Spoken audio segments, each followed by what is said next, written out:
اور اس سے پہلے آصف علی زرداری صاحب مولانا فضل الرحمان صاحب سے ملاقات بھی کر چکی ہیں. اب چونکہ نور عالم خان صاحب جن کا تعلق جمعیت علماء اسلام سے ہے، اب پہلے وہ پی ٹی آئی کی ہوا کرتے تھے، اس سے پہلے وہ پاکستان پیپلز پارٹی کے رکن قومی اسمبلی ہوا کرتے تھے. تو جمعیت علماء اسلام کے نور عالم خان صاحب کے بارے میں بھی خبر آئی تھی کہ وہ ججز کی ڈیول نیشنلٹی سے متعلق ایک قومی اسمبلی میں بل پیش کرنے جا رہے ہیں. اور جو ججز کی ڈیول نیشنلٹی ہے وہ یہ ہے کہ دوہری شہریت رکھنے والا کوئی بھی شخص ہو، وہ پاکستان کا کوئی بھی شخص ہوگا، وہ کسی بھی بڑے عہدے پر اپوائنٹ ہوگا تو اس کو فارغ کر دیا جائے، اگر وہ جج ہے، وہ سیاستدان ہے، کوئی بھی ہے. اب ڈیول نیشنلٹی والا جو بل تھا وہ بھی تو نور عالم خان صاحب لا رہے تھے، اور نور عالم خان کا تعلق جمعیت علماء اسلام سے ہے. تو میں یہ سمجھتا ہوں کہ جو فضل الرحمان صاحب کو منانے کے لیے آصف علی زرداری اور چودھری شجاعت متحرک ہوئے ہیں، تو سر اس کا مطلب کہ مولانا فضل الرحمان صاحب کو منا لیا جائے گا.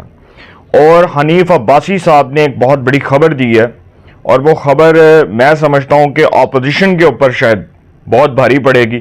انہوں نے ہمارے ایک دوست ہیں، ڈان نیوز کے سینئر اینکر پرسن ہیں عادل شاہ زیب صاحب، ان کے ٹاک شو میں بیٹھ کر مولانا فضل الرحمان صاحب کے بارے میں بھی انہوں نے بات کی، اور انہوں نے 2 تائی اکثریت سے متعلق جوڈیشل پیکٹ سے متعلق بات کی. جب ان سے سوال ہوا تو حنیف عباسی صاحب نے کہا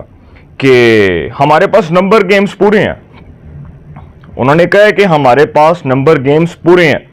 لیکن ساتھ ساتھ انہوں نے 2 باتیں جو بڑی امپورٹنٹ کی. انہوں نے کہا کہ فضل الرحمان صاحب ہمیں ووٹ دیں گے. انہوں نے کہا کہ فضل الرحمان صاحب اپوزیشن میں ہوں، کہیں بھی ہوں،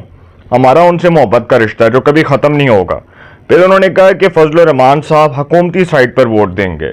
پھر انہوں نے ایک اور بڑی امپورٹنٹ بات کی ہے، وہ یہ کی ہے کہ تحریک انصاف کے آزاد حمایت یافتہ لوگ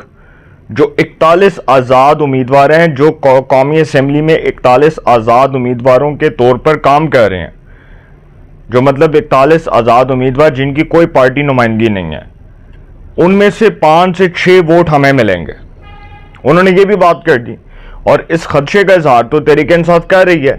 کہ حکومت جو ہے وہ لگی ہوئی ہے کہ جی ہمارے اراکین جو ہیں ان کو خرید لیا جائے، اور ہمارے اراکین کے ووٹ جو ہیں وہ، اب دیکھیں نا، تحریک انصاف کا ان آزاد امیدواروں سے کوئی تعلق نہیں ہے. سپریم کورٹ کے فیصلے کے مطابق جو 41 آزاد امیدوار، مخصوص نشستوں کا جو فیصلہ سپریم کورٹ نے دیا، اس کے مطابق یہ 41 امیدوار جن کو تحریک انصاف کا حمایت یافتہ امیدوار کہا جا رہا تھا، یہ آزاد ڈکلیئر ہوئے، یہ آزاد تصور ہوئے. ٹھیک ہے، اب ان آزاد امیدواروں کا ووٹ اگر حکومت کو پڑتا ہے، ان میں سے 5 سے 6 ووٹ بقول حنیف عباسی صاحب جو مسلم لیگ نون کے سینئر رہنما رکن قومی اسمبلی ہیں، وہ خود ایم این اے ہیں، تو اگر وہ یہ بات کہہ رہے ہیں کہ 5 سے 6 لوگ ہمیں ووٹ کاسٹ کریں گے وہ آزاد امیدواروں میں سے، تو اس کا مطلب کہ آزادوں کے ووٹ کاؤنٹ ہوں گے، کیونکہ ان کی تو کوئی پارٹی ایفیلیشن نہیں ہے، کوئی پارٹی ان کی پوزیشن نہیں ہے، نہ وہ کسی پارٹی کو ریپرزینٹ کر رہے ہیں. ووٹ تو ان کا کاؤنٹ نہیں ہوگا جو دوسری جماعت سے اٹھ کر حکومت کو ووٹ دیں گے. آرٹیکل 63 یہ ہے نا، جس میں لکھا گیا، سپریم کورٹ کا خود کا ججمنٹ موجود ہے کہ اگر ایک شخص کسی اور جماعت سے تعلق رکھتا ہے اور وہ اٹھ کر کسی اور جماعت کو ووٹ کاسٹ کرتا ہے تو وہ آئین سے انحراف کرتا ہے. آئین سے انحراف کرنا کینسر سے بڑی بیماری قرار دیا گیا، اور اس کو کہا گیا ہے کہ اگر کوئی آئین سے انحراف کرتا ہے یا پارٹی وائلیشن کرتا ہے یا پارٹی سے غداری کرتا ہے تو وہ آرٹیکل 63A کے مطابق ڈی سیٹ کنسیڈر ہوتا ہے، اس کو ڈی سیٹ کر دیا جائے،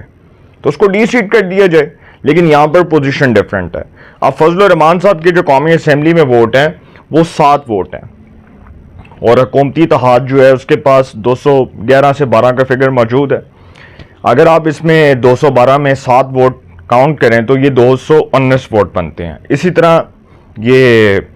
5 سے 6 ووٹ اگر آپ کنسیڈر کرتے ہیں تو 224-25 ووٹ بنتے ہیں. تو حکومت 2/3 میجارٹی کے پاس چلی جائے گی. ویسے تو یہ خبر آئی تھی 2 دن پہلے کہ حکومت نے 2 تائی اکثریت حاصل کر لی ہے، لیکن چونکہ اس وقت جو قومی اسمبلی کا اجلاس ہو رہا تھا اس وقت یہ بھی بتایا گیا کہ قورم کی نشاندہی کی گئی. پھر دوسرا جو تحریک انصاف کی گرفتاریاں ہو رہی تھی اس حوالے سے ڈیبیٹ ہو رہی تھی. لیکن جب میری حکومتی ذرائع سے بات ہوئی، ایک اہم جو رکن قومی اسمبلی ہیں ان سے بات ہوئی، ان کا تعلق لاہور سے نہیں ہے، ان کا تعلق کسی اور شہر سے ہے. تو میری ان سے بات ہو رہی تھی تو وہ مجھے بتا رہے تھے کہ حکومت نے تیاریاں تو مکمل کر لی ہیں، آئینی ترمیم ٹیبل پر موجود ہے، اور آئینی ترمیم ٹیبل پر اس لیے رکھی ہوئی ہے کہ جیسے ہی اعلان ہوگا آئینی ترمیم پیش کر دی جائے گی، سینٹ آف پاکستان میں بھی آ جائے گی اور قومی اسمبلی میں بھی آ جائے گی۔ جب یہ دونوں ایوانوں سے یہ ترمیم جو ہے یہ ووٹنگ کے ذریعے منظور ہو جائے گی تو پھر یہ صدر مملکت کے پاس جائے گا بل، پھر صدر اس کے اوپر سائن کریں گے اور یہ بل بن جائے گا، پھر مدت ملازمت میں 3 سال کی توسیع ہو جائے گی۔ بقول چیف جسٹس پائن اگر تسی ایک فرد واسطے کر رہے ہو تو پھر میں ایکسٹینشن کوئی نہیں لینی، پھر میں اپنے ٹینیور کو ایکسٹینڈ نہ سمجھوں۔ اگر سب کے لیے کرنا ہے تو سو بسم اللہ، رب دیاں رکھاں 1000 دفعہ کریں سر، لیکن چیف جسٹس کہہ چکے ہیں کہ فرد واحد کے لیے کر رہے ہو تو بھائی مجھے قبول نہیں، ہاں اگر سب کے لیے کر رہے ہو تو 100 بسم اللہ، 1000 وری کرو۔ تو ہونا یہی ہے، ہونا یہی ہے، آئینی ترمیم آنی ہے۔ اگر آپ لوگوں کو میرا ولاگ سن کر لگا یا میرا تھم نیل دیکھ کر اگر آپ کو کوئی ڈر لگ گیا ہو تو ویڈیو کو لاسٹ تک واچ کیے گا اور اس میں جو میں نے ڈیٹیلز آپ کے ساتھ رکھی ہیں اس کو لازمی سنیے گا۔ لیکن ایک آخر میں بات کر دوں کہ محمد علی دورانی صاحب جو ہیں وہ فضل الرحمان صاحب سے ملنے گئے اور آج کل وہ عمران خان کی محبت میں گرفتار ہیں۔ میں ان کے بارے میں اس لیے بات نہیں کر رہا کہ فضل الرحمان صاحب کو پتہ ہے، محمد علی دورانی صاحب کے اوپر تو میں بات نہیں کروں گا، ان کی تو خیر ایک ملاقات ہوئی اور وہ کوئی پیغام ہی لے کر گئے ہوں گے، وہ پیغام بھی انشاءاللہ 1-2 دن تک پاکستان کے کچھ رپورٹرز ہیں ان سے میں